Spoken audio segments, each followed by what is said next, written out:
Hello നമസ്കാരം, എല്ലാവർക്കും open ഔട്ടിലേക്ക് ഒരിക്കൽ കൂടി സ്വാഗതം. SSLC വിദ്യാർത്ഥികൾ മോഡൽ പരീക്ഷയും അത് കഴിഞ്ഞാൽ മെയിൻ എക്സാം എഴുതാൻ പോവുകയാണ്. എങ്ങനെയാണ് ഈ മോഡൽ പരീക്ഷയുടെയും SSLC മെയിൻ എക്സാമിൻ്റെയും ഒക്കെ ആൻസർ പേപ്പറിൻ്റെ ഫ്രണ്ട് ഷീറ്റ് അഥവാ മെയിൻ ഷീറ്റ് ഫില്ല് ചെയ്യുന്നതെന്നാണ് ഞാൻ ഈ വീഡിയോയിൽ പറയാൻ പോകുന്നത്. സാധാരണ എക്സാം എഴുതുമ്പോൾ നിങ്ങൾ കിട്ടുന്ന പോലത്തെ ഒരു ഉത്തര പേപ്പർ അല്ല SSLC മോഡൽ എക്സാമിനും മെയിൻ എക്സാമിനും ഒക്കെ കിട്ടുക. ഫ്രണ്ട് പേജിൽ ഇതുപോലെ കുറേ കാര്യങ്ങളുണ്ടാവും. അതെല്ലാം നിങ്ങൾ ആദ്യം ഫില്ല് ചെയ്യണം. അതിന് ശേഷമേ നിങ്ങൾക്ക് പരീക്ഷ എഴുതാൻ കഴിയൂ. എങ്ങനെ ഇത് ഫില്ല് ചെയ്യണം എന്നാണ് പറയാൻ പോകുന്നത്. ഈ വീഡിയോ നിങ്ങൾ നിങ്ങളുടെ കൂട്ടുകാർക്ക് എല്ലാവർക്കും ഷെയർ ചെയ്യുക. 10th പഠിക്കുന്ന മറ്റു കുട്ടികൾക്ക് ഷെയർ ചെയ്യുക. അതേപോലെ ക്ലാസ് ഗ്രൂപ്പുകളിലും നൽകുക. കാരണം എല്ലാവർക്കും ഇത് വളരെയധികം ഉപകാരപ്രദമാകും. കാരണം പലർക്കും അറിയില്ല എങ്ങനെയാണ് ഈ ഫ്രണ്ട് ഷീറ്റ് ഫില്ല് ചെയ്യേണ്ടത് എന്ന്. സോ കുട്ടികളെ ഉറപ്പായിട്ടും നിങ്ങൾ ഈ വീഡിയോ ഷെയർ ചെയ്യാൻ മറക്കരുത് 10th കുട്ടികൾക്ക്. അതോടൊപ്പം നിങ്ങൾ ആദ്യമായിട്ടാണ് ഈ ചാനൽ കാണുന്നത് അല്ലെങ്കിൽ ഇതുവരെ ചാനൽ സബ്സ്ക്രൈബ് ചെയ്തിട്ടില്ല, അങ്ങനെയൊക്കെ ആണെങ്കിൽ തീർച്ചയായിട്ടും ചാനൽ സബ്സ്ക്രൈബ് ചെയ്യണം. കാരണം ഇതേപോലെ വളരെ യൂസ്ഫുൾ ആയിട്ടുള്ള വീഡിയോകൾ ഇനി അങ്ങോട്ട് ഈ SSLC പരീക്ഷാ കാലത്തും റിസൾട്ടിൻ്റെ സമയത്തും +1 അഡ്മിഷൻ സമയത്തും ഞങ്ങൾ നൽകിക്കൊണ്ടിരിക്കും. സ്ട്രെയിറ്റ് ആയിട്ട് നമുക്ക് വീഡിയോയിലേക്ക് കിടക്കാം. എങ്ങനെയാണ് മോഡൽ പരീക്ഷ അല്ലെങ്കിൽ SSLC മെയിൻ പരീക്ഷയുടെയൊക്കെ ഫ്രണ്ട് ഷീറ്റ് ഫില്ല് ചെയ്യുന്നത് എന്ന് നോക്കാം. സാധാരണ ഒരു പരീക്ഷയുടെ ഉത്തര പേപ്പർ പോലെയല്ല ഈ SSLC പരീക്ഷയുടെയും മോഡൽ പരീക്ഷയുടെയും ഒക്കെ ഫ്രണ്ട് പേജ് എന്ന് ഞാൻ ഓൾറെഡി പറഞ്ഞു കഴിഞ്ഞു. അത് ഫില്ല് ചെയ്യാൻ കൃത്യമായിട്ട് പഠിക്കാനുണ്ട്. ആദ്യം നിങ്ങൾക്ക് എങ്ങനെയാണ് മെയിൻ ഷീറ്റ് ഉണ്ടാവുക എന്ന് ഒന്ന് ക്ലോസ് ആയിട്ട് കാണിച്ചു തരാം. ഈ രീതിയിലാണ് നിങ്ങളുടെ മെയിൻ ഷീറ്റ് ഉണ്ടാവുക. പ്രത്യേകം ശ്രദ്ധിക്കുക, ഇത് പബ്ലിക് എക്സാമിനായിരിക്കും ഇങ്ങനെ ഒരു പേപ്പർ വരിക. സ്കൂളിലെ മോഡൽ പരീക്ഷയ്ക്ക് സ്കൂളിൻ്റെ പേരോടുകൂടിയ പേപ്പറായിരിക്കും ഉണ്ടാവുക.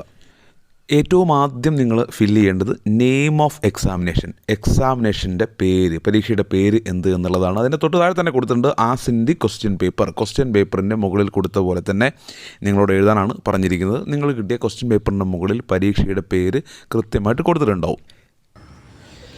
നിങ്ങൾ SSLC മെയിൻ എക്സാമിനേഷനാണ് എഴുതുന്നതെങ്കിൽ SSLC എക്സാമിനേഷൻ മാർച്ച് 2024 എന്നും, അതല്ല മോഡൽ എക്സാമിനേഷനാണ് എഴുതുന്നതെങ്കിൽ SSLC മോഡൽ എക്സാമിനേഷൻ 2024 എന്നുമാണ് അവിടെ എഴുതേണ്ടത്. അപ്പോൾ നിങ്ങൾ ഏത് എക്സാമാണ് എഴുതുന്നത് അതിനനുസരിച്ചാണ് മുകളിൽ എഴുതേണ്ടത്. ക്വസ്റ്റ്യൻ പേപ്പറിൻ്റെ മുകളിൽ തന്നെ അത് കൊടുത്തിട്ടുണ്ടാവും. തെറ്റിക്കാതെ കൃത്യമായി തന്നെ അത് എടുത്ത് എഴുതുകയാണ് ആദ്യം ചെയ്യേണ്ടത്. തൊട്ടടുത്തായിട്ട് എഴുതേണ്ടത് സബ്ജക്റ്റാണ്. അതായത് ഏത് സബ്ജക്റ്റിൻ്റെ എക്സാമാണോ അത് അവിടെ എഴുതുക. ഫിസിക്സ് എങ്കിൽ ഫിസിക്സ്, കെമിസ്ട്രി എങ്കിൽ കെമിസ്ട്രി, ബയോളജി എങ്കിൽ ബയോളജി, അത് നിങ്ങളവിടെ വളരെ കൃത്യമായിട്ട് എഴുതുക. അത് കഴിഞ്ഞാൽ തൊട്ടരികിലായിട്ട് പേപ്പർ എന്ന് കാണാം. ഇവിടെ ചില കുട്ടികൾക്ക് ഒരു സംശയം വരും, എന്താണ് അവിടെ എഴുതേണ്ടതെന്ന്. അതൊന്നും പേടിക്കാനില്ല. നമുക്കറിയാം കുറേ കുട്ടികൾ ഫസ്റ്റ് ലാംഗ്വേജ് മലയാളമാണ്. അപ്പോൾ ഫസ്റ്റ് ലാംഗ്വേജ് മലയാളം എടുത്ത കുട്ടികൾ എക്സാമിൻ്റെ ദിവസം സബ്ജക്റ്റിൻ്റെ സ്ഥാനത്ത് മലയാളം എന്ന് എഴുതിയ ശേഷം പേപ്പർ 1 എന്ന് എഴുതുക. മലയാളം എക്സാമിൻ്റെ ദിവസം. ഇനി എല്ലാ കുട്ടികൾക്കുമുള്ള സബ്ജക്റ്റാണ് മലയാളം സെക്കൻഡ്. ഇപ്പോൾ മലയാളം സെക്കൻഡ് എക്സാമിൻ്റെ ദിവസം സബ്ജക്റ്റിൻ്റെ സ്ഥാനത്ത് മലയാളം എന്ന് എഴുതിയ ശേഷം പേപ്പർ 2 എന്നും എഴുതുക. ഇനി നിങ്ങൾ എഴുതേണ്ടത് എക്സാം ഡേറ്റാണ്. ഡേറ്റ് ഓഫ് എക്സാമിനേഷൻ, ഏത് ഡേറ്റിലാണ് ഈ പരീക്ഷ നടക്കുന്നത് എന്നാണ് നിങ്ങളവിടെ കൃത്യമായിട്ട് എഴുതേണ്ടത്. അതിൽ നിങ്ങൾക്ക് കൺഫ്യൂഷൻ ഒന്നും വരാൻ സാധ്യതയില്ല. ഏതാണോ എക്സാം ഡേറ്റ് ആ ഡേറ്റ് അവിടെ എഴുതുക. തൊട്ട് താഴെയായിട്ട് വരുന്നത് സ്കോർ എന്നൊരു ഏരിയയാണ്. അവിടെ നിങ്ങൾക്ക് കുറേ ക്വസ്റ്റ്യൻ നമ്പേഴ്സ് ഇട്ടത് കാണാം, കുറേ കോളങ്ങൾ കാണാം, ടോട്ടൽ എന്നൊക്കെ എഴുതിയത് കാണാം. അവിടെ നിങ്ങൾ ഒന്നും ചെയ്യേണ്ടതില്ല. അത് നിങ്ങൾക്കുള്ള ഒരു ഏരിയ അല്ല.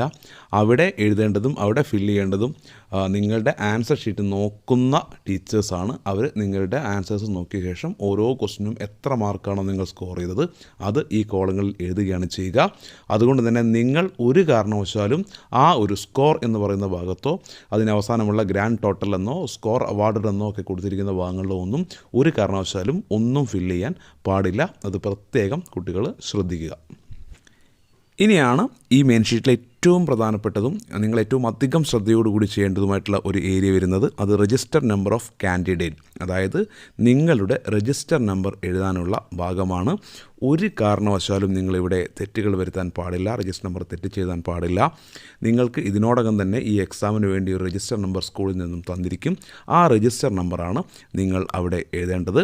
നിങ്ങൾ പ്രത്യേകം ശ്രദ്ധിക്കേണ്ട ഒരു കാര്യം, 7 കോളങ്ങൾ അവിടെ ഉണ്ടാവും. നിങ്ങൾ കാണാം മൊത്തം 7 കോളങ്ങളുണ്ട്. പക്ഷേ 6 നമ്പർ മാത്രമേ എഴുതാനുള്ളൂ.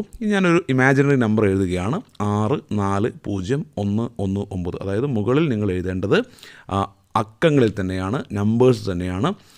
640119 എന്ന് ഞാൻ അവിടെ എഴുതിയിരിക്കുന്നു. പിന്നെ ഒരു കോളം കൂടി അവിടെ ബാക്കി ഉണ്ടാവും. ആ കോളം നിങ്ങൾ കൃത്യമായിട്ട് ഈ രീതിയിൽ ക്രോസ് ചെയ്ത് വെച്ചേക്കണം. 7ാമത്തെ ആ കോളത്തിൽ നിങ്ങളൊന്നും എഴുതേണ്ടതില്ല. അത് നിങ്ങൾ ക്ലോസ് ചെയ്ത് വെക്കുക. ആദ്യത്തെ 6 എണ്ണത്തിൽ നമ്പർ എഴുതുക. തൊട്ട് താഴെ ഇത് അക്ഷരങ്ങളിൽ എഴുതാനാണ്, വേർഡ്സിൽ എഴുതാനാണ് പറഞ്ഞിരിക്കുന്നത്. അപ്പോൾ നിങ്ങൾ എന്ത് ചെയ്യുക, ഈ നമ്പേഴ്സ് താഴെ വേർഡ്സിൽ എഴുതണം. ഇപ്പം 6 4 0 1 1 മുതൽ നിങ്ങൾക്ക് ഇംഗ്ലീഷിൽ എഴുതാം അല്ലെങ്കിൽ മലയാളത്തിൽ എഴുതാം. 6 4 0 1 1 9 ഈ രീതിയിൽ നിങ്ങൾക്ക് എഴുതാം. അത് എഴുതി കഴിഞ്ഞ ശേഷം നിങ്ങൾക്കിവിടെ ഈ 6 എഴുതി കഴിഞ്ഞ ശേഷം 7ാമത്തെ കോളം ഇതേപോലെ തന്നെ നിങ്ങൾ ക്രോസ് ചെയ്യുക. ഇനി 6 4 0 1 1 9 എന്നതിന് പകരം 6 4 0 1 1 9 എന്നും എഴുതാം. പക്ഷേ ഒരു കാരണവശാലും ഇത് കൂട്ടി 6,40,119 എന്നൊന്നും നിങ്ങൾ എഴുതാൻ പാടില്ല. നിങ്ങൾ ആ നമ്പേഴ്സ് മാത്രം താഴെടുത്ത് എഴുതുക. തൊട്ട് താഴെ വരുന്നത് ഡേറ്റഡ് സിഗ്നേച്ചർ ഓഫ് ഇൻവിജിലേറ്ററാണ്. അവിടെ നിങ്ങളൊന്നും എഴുതേണ്ടതില്ല. അത് നിങ്ങളുടെ എക്സാം റൂമിൽ ഡ്യൂട്ടിക്ക് വരുന്ന അധ്യാപകൻ, നിങ്ങളുടെ ഇൻവിജിലേറ്ററാണ് അവിടെ ചെയ്യേണ്ടത്. അദ്ദേഹം നിങ്ങളുടെ അടുത്ത് വന്ന് അവിടെ സൈൻ ചെയ്യും. ഡേറ്റോട് കൂടിയ സൈൻ അവിടെ ചെയ്യും. അത് നിങ്ങളുടെ ഇൻവിജിലേറ്റർ ചെയ്തിട്ടുണ്ട് എന്ന് നിങ്ങൾ ഉറപ്പുവരുത്തുക. ഈ ഒരു മെയിൻ ഷീറ്റിൽ ഇൻവിജിലേറ്ററുടെ സൈൻ നിർബന്ധമാണ്. അത് അവർ നിങ്ങളുടെ അടുത്ത് തന്നെ വന്ന് ചെയ്തോളും. പിന്നീട് വേണ്ടത് കോഡ് നമ്പർ ഓഫ് ക്വസ്റ്റ്യൻ പേപ്പറാണ്. നിങ്ങൾക്ക് കിട്ടുന്ന ക്വസ്റ്റ്യൻ പേപ്പറിൻ്റെ മുകളിലായിട്ട് ഒരു ക്വസ്റ്റ്യൻ പേപ്പർ കോഡ് എഴുതിയിട്ടുണ്ടാവും. അത് നല്ല രീതിയിൽ പ്രിൻ്റ് ചെയ്ത് വെച്ചിട്ടുണ്ടാവും. അതാണ് നിങ്ങളവിടെ എഴുതേണ്ടത്. നിങ്ങൾക്ക് യാതൊരു കൺഫ്യൂഷനും വേണ്ട. നിങ്ങളുടെ ക്ലാസ്സിൽ വരുന്ന ടീച്ചർ നിങ്ങളോട് പറയും ഇന്നതാണ് ക്വസ്റ്റ്യൻ പേപ്പർ കോഡ് എന്നുള്ളത്. ഞാനിവിടെ ഒരു എക്സാമ്പിളായിട്ട് ജസ്റ്റ് ഒരു കോഡ് എഴുതുന്നുണ്ട്. ഓരോ എക്സാമിനും ഓരോ കോഡായിരിക്കും. ഇവിടെ ഞാൻ ജസ്റ്റ് M119 ഇതൊരു എക്സാമ്പിളായിട്ട് എഴുതിയെന്നേ ഉള്ളൂ. ഇനി നിങ്ങൾ എഴുതേണ്ടത് ടോട്ടൽ അഡീഷൻ ഷീറ്റുകളുടെ എണ്ണമാണ്. അത് പറയുന്നതിന് മുന്നേ ഒരു കാര്യം പറയും. ഇപ്പോൾ നിങ്ങൾ സ്ക്രീനിൽ കാണുന്ന പേപ്പറിൽ SSLC എക്സാമിനേഷൻ മാർച്ച് 2022-23 എന്ന് കൊടുത്തത് കാണാം. അത് നിങ്ങൾ നോക്കേണ്ട, അങ്ങനെയല്ല നിങ്ങൾ അവിടെ എഴുതേണ്ടത്. കാരണം അത് മുൻ വർഷത്തെ ഒരു പേപ്പറാണ് എഴുതിയിരിക്കുന്നത്. നിങ്ങൾ എഴുതേണ്ടത് SSLC എക്സാമിനേഷൻ മാർച്ച് 2024 എന്നാണ്. അതേപോലെ താഴെ ഡേറ്റിൻ്റെ സ്ഥാനത്ത് 9/3/2023 എന്ന് കാണാം. അങ്ങനെയല്ല, ഈ വർഷം നിങ്ങൾ ഏതാണോ എക്സാം എന്ന ഡേറ്റ് ആ ഡേറ്റുമാണ് അവിടെ എഴുതേണ്ടത്. അത് പ്രത്യേകം ശ്രദ്ധിക്കുക. ചിലപ്പോൾ കുട്ടികൾക്ക് ഇങ്ങനെ സ്ക്രീനിൽ 22, 23 അല്ലെങ്കിൽ കഴിഞ്ഞ വർഷത്തെ ഡേറ്റ് കാണുമ്പോൾ ഒരു കൺഫ്യൂഷൻ വരും. അതുകൊണ്ടാണ് ഞാൻ അത് എടുത്ത് പറഞ്ഞത്. ഓക്കെ, ഇനി നിങ്ങൾ എഴുതുന്നത് ടോട്ടൽ അഡീഷണൽ ഷീറ്റ്സ് യൂസ്ഡ് ആണ്. ഇത് പക്ഷേ നിങ്ങൾ തുടക്കത്തിലല്ല എഴുതേണ്ടത്. എക്സാം നിങ്ങളെല്ലാം എഴുതി കഴിഞ്ഞ ശേഷമാണ് അവിടെ എഴുതേണ്ടത്. അതായത് എക്സാം അവസാനിക്കാൻ നേരത്താണ് നിങ്ങൾ അവിടെ എഴുതേണ്ടത്. അവിടെ എഴുതേണ്ടത് നിങ്ങൾ മൊത്തം എത്ര അഡീഷണൽ ഷീറ്റുകൾ വാങ്ങിയെന്നാണ്. എന്താണ് അഡീഷണൽ ഷീറ്റ്? ഇപ്പോൾ ഞാൻ ഈ കാണിക്കുന്നതാണ് മെയിൻ ഷീറ്റ്. ഈ മെയിൻ ഷീറ്റ് പൂർണ്ണമായിട്ടും നിങ്ങൾ എഴുതി കഴിഞ്ഞ ശേഷം നിങ്ങൾ അഡീഷണൽ ഷീറ്റ് എക്സ്ട്രാ പേപ്പറുകൾ വാങ്ങുമല്ലോ, ആ എക്സ്ട്രാ പേപ്പറുകളുടെ എണ്ണമാണ് നിങ്ങളവിടെ എഴുതേണ്ടത്. അതായത് മെയിൻ ഷീറ്റിന് പുറമെ നിങ്ങൾ വാങ്ങുന്ന പേപ്പറുകൾ എത്ര. ചിലപ്പോൾ നിങ്ങൾ മെയിൻ ഷീറ്റിന് പുറമെ ഒരു 3 അഡീഷണൽ ഷീറ്റ് വാങ്ങിയിട്ടുണ്ടാവും. ആ അഡീഷണൽ ഷീറ്റ് അല്ല 4 വാങ്ങിയിട്ടുണ്ടാവും. 4 4 എന്നവിടെ എഴുതുക.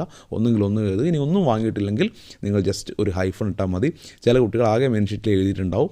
നിങ്ങൾ ഹൈഫൺ ഇടുക. അത്രയും നിങ്ങൾ ചെയ്താൽ മതി.